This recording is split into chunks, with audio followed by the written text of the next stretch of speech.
दोस्तों, जाने अनजाने में हम कुछ ऐसी गलतियां कर देते हैं जिसका पछतावा हमें बाद में होता है।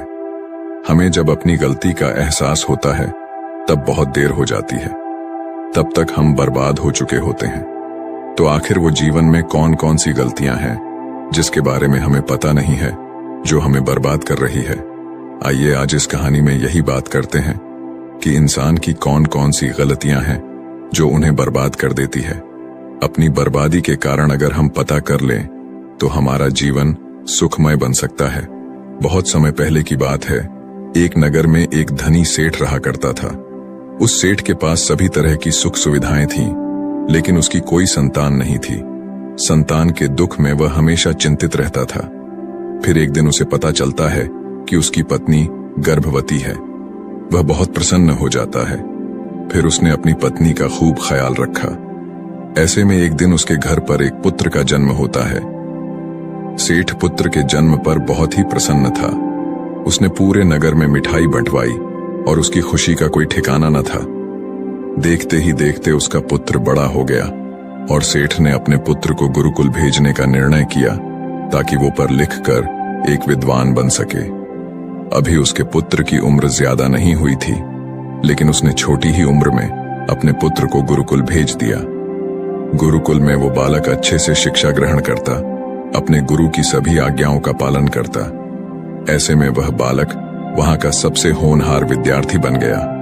गुरुकुल में उस बालक ने सारे वेद, पुराण और शास्त्रों का अध्ययन किया और बहुत बड़ा विद्वान बन गया। गुरु भी उस बालक से बहुत ही प्रसन्न थे कि उसने छोटी सी ही उम्र में सारा ज्ञान अर्जित कर लिया। लेकिन वो कहते हैं, न समय कब बदल जाए किसी को पता नहीं रहता है। ऐसे ही एक दिन किसी प्राकृतिक आपदा की वजह से उसके माता पिता की मृत्यु हो गई। और जब उसके माता पिता की मृत्यु हुई तब तक उस बालक की शिक्षा पूर्ण नहीं हुई थी। और जब उस बालक ने इस खबर को सुना कि उसके माता पिता इस दुनिया में नहीं रहे और उनका सब कुछ बर्बाद हो चुका है, तो उस बालक का इस सांसारिक मोह माया से मन उठ गया।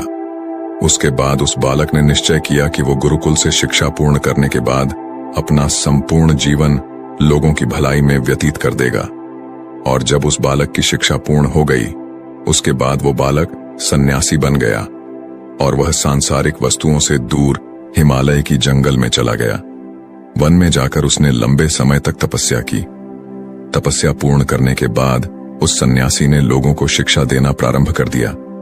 समय के साथ साथ उस सन्यासी की चर्चा चारों तरफ होने लगी और दूर दूर से लोग उसके पास शिक्षा ग्रहण करने आने लगे। और बहुत से लोग उसके पास अपनी समस्याओं का समाधान खोजने के लिए भी आने लगे। सन्यासी सभी लोगों की समस्याएं बड़ी आसानी से सुलझा देता, जिस वजह से वो पूरे राज्य में मशहूर हो गया था। लेकिन जिस नगर में वो रहता था, उस नगर का राजा एक क्रूर व्यक्ति था। जब राजा को उस सन्यासी के बारे में पता चला तो उस राजा ने उससे मिलने का निश्चय किया। अगली सुबह राजा अपने महल से निकलकर उस सन्यासी से मिलने के लिए निकल गया और फिर सन्यासी के कुटिया के बाहर पहुंच गया। वहां पहुंचकर जब राजा ने उस सन्यासी को देखा, तब राजा उस सन्यासी को देखता ही रह गया। उसके चेहरे पर एक अलग ही तेज था। जब वो उस सन्यासी के पास पहुंचा, तब राजा को अपार शांति का अनुभव हुआ। उस राजा ने सन्यासी को प्रणाम किया और उनके पास ही बैठ गया और उनसे वार्तालाप करने लगा। वो राजा पहली ही मुलाकात में उस सन्यासी के व्यक्तित्व से इतना प्रभावित हुआ कि उसने उसी समय से अच्छाई की राह पर चलने की ठान ली और मन ही मन सोचने लगा कि इतनी छोटी सी मुलाकात में यह सन्यासी मुझे इतना बदल सकता है, तो अगर यह हमेशा मेरे साथ ही रहने लगे तो मेरी तो जिंदगी ही बदल जाएगी। और यही सोचकर राजा सन्यासी से महल चलने का आग्रह करने लगा। राजा का आग्रह सुनकर सन्यासी मना नहीं कर पाया और वह राजमहल चलने को तैयार हो गए। फिर राजा सन्यासी को लेकर राजमहल की ओर चल दिया। राजमहल पहुंचने पर राजा ने सन्यासी का खूब आदर सत्कार किया और उसके बाद राजा ने सन्यासी को एक सही कमरे में भोजन करवाया। भोजन के बाद सन्यासी ने राजा को धन्यवाद कहा और राजा से जाने की अनुमति मांगी। यह सुनकर राजा ने कहा कि आप हमारे बगीचे में जब तक चाहे रह सकते हैं। आपको यहाँ पर किसी भी प्रकार की असुविधा नहीं होगी और आप यहाँ रहेंगे तो हमारे प्रजा को भी अच्छा लगेगा और हमें भी अच्छा लगेगा। यह सुनकर सन्यासी ने राजा का प्रस्ताव स्वीकार कर लिया। उसके बाद राजा ने सेवकों से कहा कि सन्यासी महाराज के लिए बगीचे में रहने का, खाने का, वस्त्र इत्यादि का प्रबंध किया जाए। राजा की आज्ञा के अनुसार सेवकों ने एक सुंदर कुटिया का निर्माण कर दिया। उसके बाद वह सन्यासी उसी कुटिया में रहने लगे। सन्यासी को उस कुटिया में रहते रहते कई साल बीत गए और इस दौरान राजा ने उनकी खूब सेवा की। एक बार एक आवश्यक काम की वजह से राजा और रानी को किसी दूसरे राज्य में जाना पड़ा, इसलिए उन्होंने एक सेवादार को सन्यासी की सेवा में नियुक्त कर दिया। पर वो सेवादार राजा के जाने के बाद बीमार पड़ गया और अपने घर चला गया और कभी लौटकर वापस नहीं आया। ऐसे में राजा जब वापस आया तो सन्यासी क्रोध के मारे उस राजा को बहुत कुछ सुनाया और राजा से कहा कि हे राजन, जो जिम्मेदारी तुम पूरा नहीं कर सकते तो उसे उठाते ही क्यों हो। तब राजा ने सन्यासी से क्षमा मांगते हुए कहा, हे गुरुदेव, यदि मुझसे कोई भूल हो गई हो तो उसके लिए मैं आपसे क्षमा मांगता हूं। मुझे क्षमा कर दीजिए और आप अपना क्रोध शांत कीजिए और कृपा करके बताइए कि आपको क्या कष्ट हुआ है। यह सुनकर उस सन्यासी ने कहा कि तुम्हारे जाने के बाद मुझे यहां पर किसी ने भोजन नहीं दिया और मैं बहुत दिनों तक भूखा ही रहा। मुझे यहां पर आकर किसी ने पूछा तक नहीं कि मैं किस हाल में हूं। यह सुनकर राजा ने सन्यासी से फिर से क्षमा मांगे और कहा, हे गुरुदेव, आज के बाद ऐसी कोई गलती नहीं होगी। और इसके बाद मामला शांत हो गया। जब राजा और सन्यासी के बीच वार्तालाप हो रही थी तब रानी भी ये सारी बातें चुपके से सुन रही थी और सब कुछ देख रही थी। उसके बाद राजा ने उस सन्यासी को कोई भी शिकायत का मौका नहीं दिया और उसकी खूब सेवा की। परंतु कुछ दिनों बाद राजा को फिर किसी आवश्यक कार्य से अपने राज्य से बाहर जाना पड़ा। लेकिन इस बार राजा ने राज्य से बाहर जाने से पहले अपने रानी को कहा कि जब तक मैं नहीं आऊं तब तक आप स्वयं सन्यासी की देखभाल करोगी। यह सुनकर रानी ने कहा कि जी महाराज, आप निश्चिंत होकर जाइए, मैं सन्यासी महाराज की अच्छे से सेवा करूंगी। उसके बाद रानी हर रोज भोजन बनाकर सन्यासी को भेज देती थी। लेकिन एक दिन रानी नहाने के लिए चली गई और सन्यासी को भोजन देना भूल गई। सन्यासी ने काफी देर तक भोजन का इंतजार किया, लेकिन जब भोजन नहीं आया तो सन्यासी सोच में पड़ गया कि आज खाना क्यों नहीं आया। उसके बाद सन्यासी ने सोचा कि वो खुद महल में जाकर देखेगा कि आखिर अब तक खाना क्यों नहीं आया, और फिर वह महल पहुंच गया। जब वो महल के अंदर दाखिल हुआ, वहां उसकी नजर रानी पर पड़ी। रानी के लंबे लंबे घने काले बाल जो कि उसके कमर पर लहरा रही थीं, उसकी कजरारी आंखें जो देखने मात्र से किसी को भी घायल कर दे, उसकी हिरनी जैसी चाल। रानी के इतने सुंदर रूप को देखकर सन्यासी चकित हो गया और रानी की सुंदरता सन्यासी के मन में घर कर गई और वह वहां से बिना कुछ कहे ही अपनी कुटिया में लौट आया। सन्यासी रानी के रूप की सुंदरता को भुला ना सका और वह खाना पीना छोड़कर अपनी कुटिया में पड़ा रहा। सन्यासी अपने विचारों के चलते कई दिनों तक कुछ नहीं खाया, जिस वजह से वो बहुत कमजोर हो गया। फिर कुछ समय बाद राजा वापस लौटे और जब उन्हें सन्यासी की हालत का पता चला तो वह सीधे सन्यासी से मिलने उनके कुटिया के पास पहुंच गए और बोले कि हे गुरुदेव, क्या बात है, आपको क्या हो गया है और आप इतने कमजोर कैसे हो गए? आखिर आपको किस बात की चिंता है? किस गहरी सोच में डूबे हुए हो? क्या मुझसे कोई भूल हो गई है? तब सन्यासी ने कहा कि नहीं राजन, आपसे कोई भूल नहीं हुई है। यह सुनकर राजा ने कहा, तो फिर आखिर क्या बात है, आप मुझे बताइए, मैं आपकी परेशानी जरूर हल करूंगा। यह सुनकर सन्यासी ने राजा से कहा कि हे राजन, मैं आपके रानी की अद्भुत सुंदरता को देखकर उनके विचारों में खो गया हूं और अब मैं रानी के बिना जिंदा भी नहीं रह सकता। यह बातें सुनकर राजा हैरान रह गया और कुछ देर सोचने के बाद राजा ने उस सन्यासी से कहा, मैं आपको रानी दे दूंगा। यह बात सुनते ही सन्यासी बहुत प्रसन्न हो गया। फिर राजा सन्यासी को लेकर महल चले गए और जब राजा सन्यासी को लेकर महल पहुंचे, उस दिन रानी ने सबसे सुंदर वस्त्र पहनी हुई थी। फिर राजा रानी के पास पहुंचे और रानी से कहा कि आपको इस सन्यासी की मदद करनी चाहिए। यह बहुत कमजोर पड़ गए हैं और मैं नहीं चाहता कि किसी ज्ञानी पुरुष की हत्या का कलंक मेरे सर पर लगे। उसके बाद राजा ने रानी से पूछा कि क्या आप इस कलंक को अपने सिर लेना चाहेंगे? राजा की यह बात सुनकर रानी ने राजा से पूछा कि आखिर इस सन्यासी के दुख का कारण क्या है। तब राजा ने रानी से कहा कि सन्यासी आपके अद्भुत सुंदरता के दीवाने हो गए हैं। राजा की यह बात सुनकर रानी ने कहा, राजन आप चिंता न करें, अब आप सब कुछ मेरे ऊपर छोड़ दीजिए।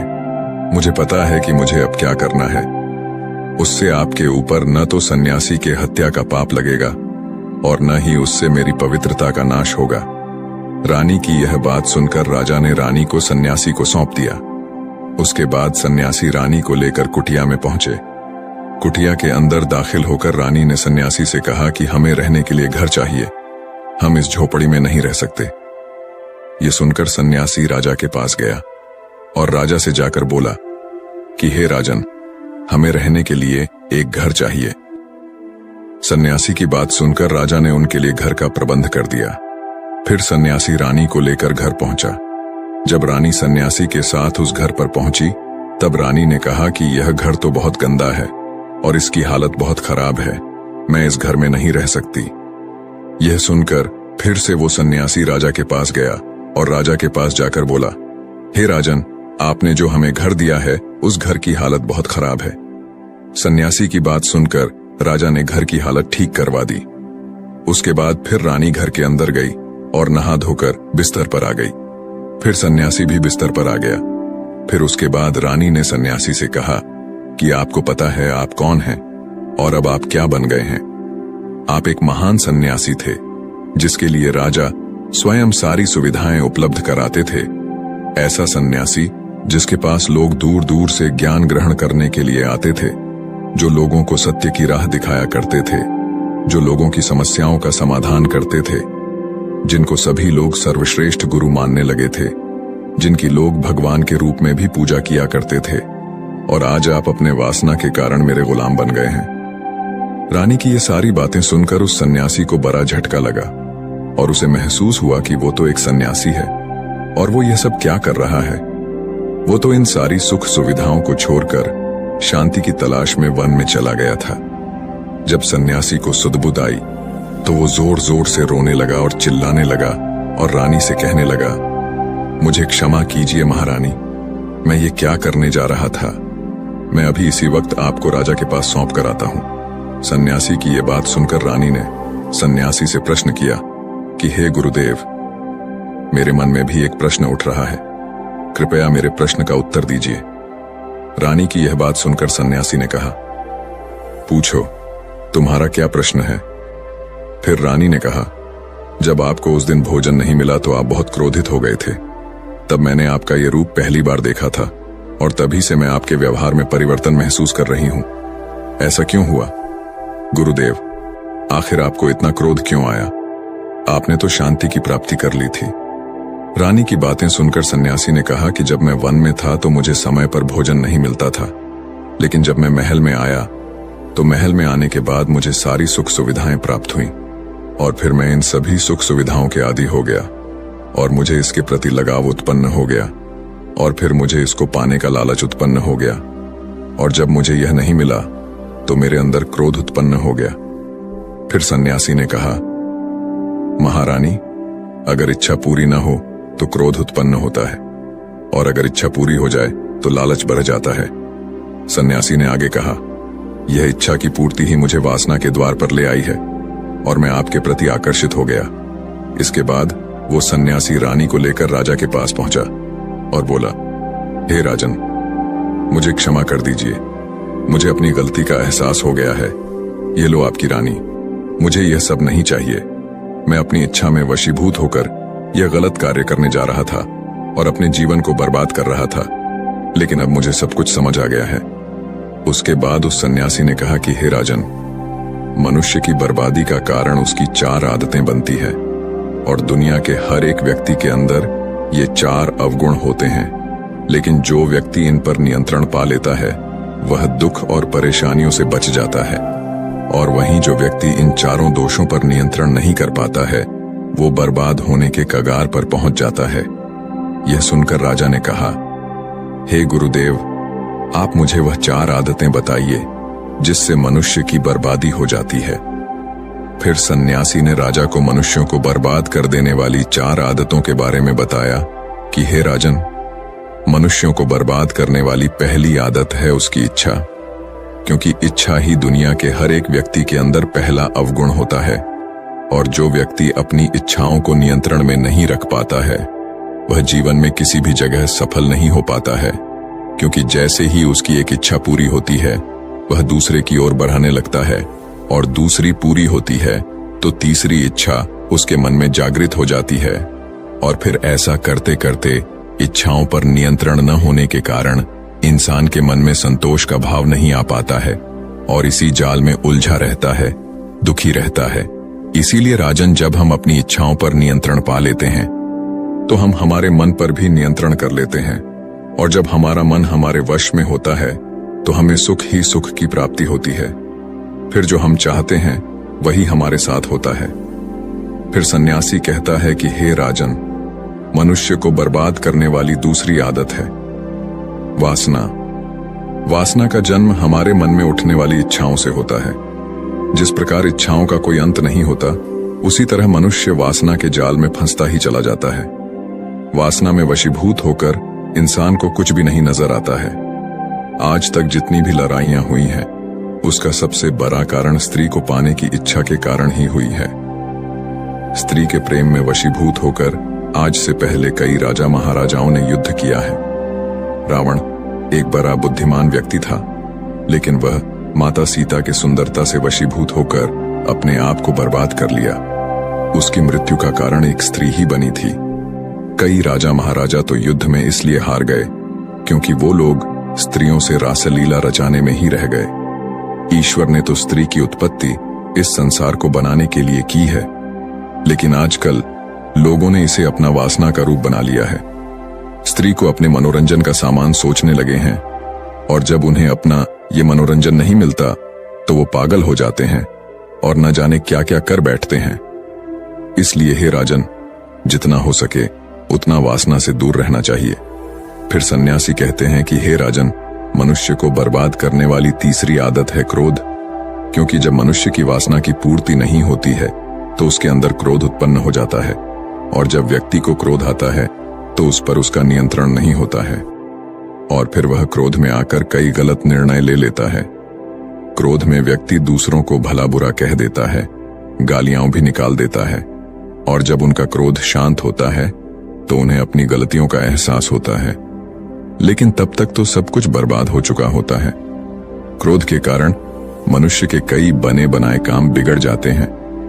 जब मनुष्य के अंदर क्रोध उत्पन्न होता है तो वह अंदर से बहुत कमजोर हो जाता है, और एक कमजोर मनुष्य जीवन में कुछ नहीं कर सकता है, उसे कभी भी सफलता नहीं मिलती है। फिर सन्यासी कहता है, हे राजन, मनुष्य को बर्बाद करने वाली चौथी आदत है लालच। हे राजन, लालच का फल सदैव ही बुरा होता है। लालच में पड़कर हम बहुत लोगों का बुरा कर देते हैं।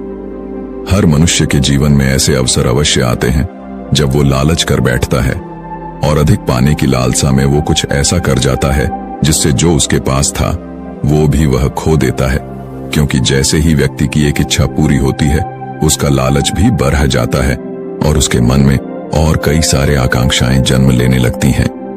जो व्यक्ति अपने जीवन में लालच करता है वो कामयाबी से भी धीरे धीरे दूर हो जाता है, अगर हम समय रहते ही अपने लालच को त्याग दें और उसके फेरे में न पड़े तो हम एक सफल व्यक्ति अवश्य बन सकते हैं। फिर अंत में सन्यासी कहता है कि हे राजन, अगर मनुष्य इन 4 आदतों को छोड़ देता है तो उसे जीवन में सफल होने से कोई नहीं रोक सकता है। मैं तो एक सन्यासी होकर इन आदतों में पड़ गया और खुद को बर्बाद करने लगा, तो सोचिए एक साधारण मनुष्य के साथ क्या हो सकता है। इसलिए हे राजन, इन 4 आदतों से मनुष्य को हमेशा दूर रहना चाहिए। तो दोस्तों, उम्मीद है इस वीडियो से आपको काफी कुछ सीखने को मिला होगा, और अगर कुछ सीखने को मिला हो तो हमारे इस वीडियो को लाइक, शेयर, चैनल को सब्सक्राइब जरूर कर लीजिएगा, और साथ ही कमेंट में नमो बुद्धाय जरूर लिखिएगा। धन्यवाद।